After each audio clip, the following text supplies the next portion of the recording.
Xenophobia is just a buzzword. It's a buzzword that a lot of people just talk about it, but they don't understand actually what it means. Because I want to believe that in South Africa, it has always. Yeah. I thought that I should also add my 2 cents to the conversation about the xenophobic attacks taking place in South Africa.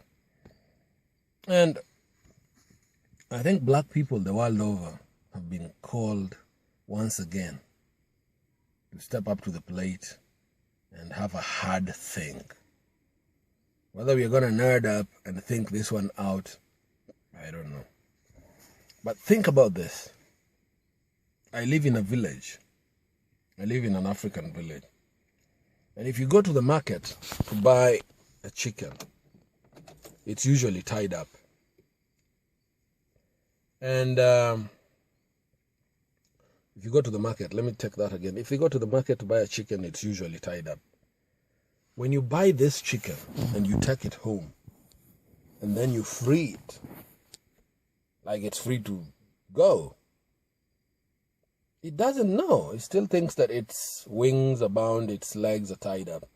Until you give it a massive kick in the ass, or just a kick. Then it tumbles, then it realizes, oh, so I'm free. I think I'd love to use that analogy about the life of the black man. The black man is free and has been free, but wherever he is, he's still shackled up in slavery. The black man has undergone slavery, but the black man is yet, if I were to paraphrase the late great Bob Marley, emancipate himself from mental slavery, which I think also Bob Marley paraphrased. Was it one of these African greats from the US? His name escapes me right now. Marcus Garvey, I think. What is happening in South Africa? I'd love to look at it through 3 prisms or 3 perspectives. I can't breathe, Black Lives Matter, and ultimately what's happening in South Africa. I think 2 prisms. I can't breathe, Black Lives Matter. Basically, I'm making reference to what's happening in Baltimore currently in the US. And once again, black people confronted by the ugliness of racism. In South Africa, black people are confronted by their own ugliness. And so they're shattering the mirror because the mirror reminds them, shows them their ugliness. Why do I say this? They've looked for the weakest link in the chain. They are fellow African brothers, and they are lynching them by the bushel. Are they right? Are they wrong? They are not absolutely wrong, and they're not absolutely right. Let me start with why these South African xenophobes are right. This is why they are right. They fought apartheid with other African brothers. And they've realized that despite the end of apartheid, they still rank inequality. And this inequality is yet to be confronted.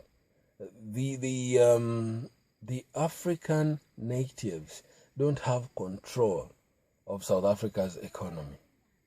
They have to beg for jobs. They have to eke out a living.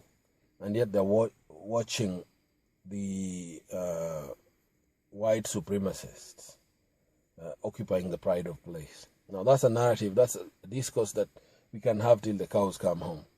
And so, confronted with this, they've decided to deal with the Africans who are coming in to provide cheap labor and perhaps collaborate. And that's where I say that they are right. They are right insofar as they are dealing with the ankle-tomming Africans. And this is a very harsh tag to give these Africans who have gone to South Africa to work. I have relatives, I have cousins, I have friends. But nonetheless, why do I call them Uncle Tomming Africans? They've left their countries and they have skills that perhaps cannot be absorbed in their countries.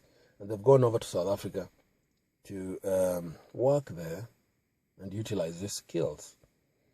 But I think Africa is confronted by a very big problem. It's not only Africans who are going all over the world looking for opportunities. But in Africa, there is massive brain drain. And why is this thus? What's the reason for this thusness? The problem with Africa is that people run away